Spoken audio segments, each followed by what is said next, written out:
Okay. This is going to be part 3. I just am running out of memory with my phone, so this is just impossible. I'm up to part B, I think, in the answers. Quinn travels to Glen Falls, New York to sell Roberts a non-defective product but does not deliver it. Robert sues for breach of contract. C. Quinn drives to New York City, strikes Roberts during an argument, and thereafter returns to Utah. Roberts sues for damages sustained by the blow. Quinn enters into a contract to supply quilts to Roberts in New York. Quinn subsequently mails non-defective products to Roberts in New York, but fails to ship the entire product as promised. Robert sues for breach of contract. Okay, I believe B, C, and D are the correct answer here. Let me just double check that since I'm like all over the place today. Correct. Okay, so let's just look at the reasoning for this. So CPLR 302A1 states that New York may obtain personal jurisdiction over a non-domiciliary who 1, transacts any business within the state, or 2, contracts anywhere to supply goods in New York. Thus, B and D are correct. CPLR 302A2 states that New York may obtain personal jurisdiction over a non-domiciliary who commits a tortious act.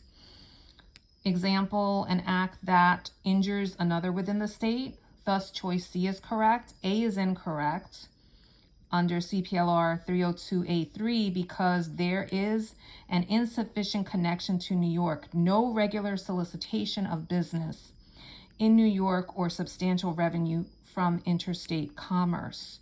So let's go with that last one that was talked about.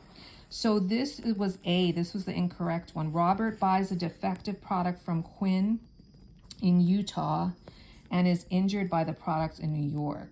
Robert sues for damages sustained by the injury. So there's no connection here because Quinn isn't even in New York. He doesn't have regular solicitation. And he doesn't have, this is like a one-off buy. It's not like he's making some, some revenue, substantial revenue. And that's a big part in that section that is talking about, where's the damn CPLR? It talks about making substantial revenue. Where did I see that? Where is it? I'm not going to have time to unfortunately, cut these things down and edit them properly. So there may be some pauses. Here it is. Regularly does or solicits business or engages in any other persistent course of conduct. So the big thing here is substantial revenue. He only sold one thing to Robert. Robert bought it out of state. He didn't buy it in New York State. So Quinn doesn't have this ongoing business that he's getting, substantial revenue or persistent course of conduct, right, going on with this sale, with this particular instance. So that will not put him under the jurisdiction, which is why A is wrong. And then when we look at B, travels to Glen. So this is actually happening in New York. To sell Roberts a non-defective product but does not deliver it. Robert sues for breach of contract. So they're referencing B and D under this here, this part of the law.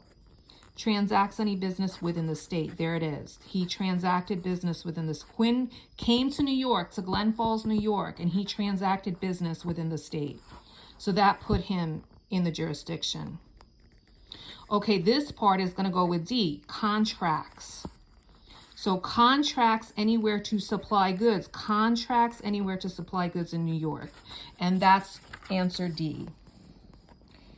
Quinn enters into a contract to supply goods, which is the quilts, to Roberts in New York. There it is. Quinn subsequently and whatever, breach of contract, right? This one is about the tortious act.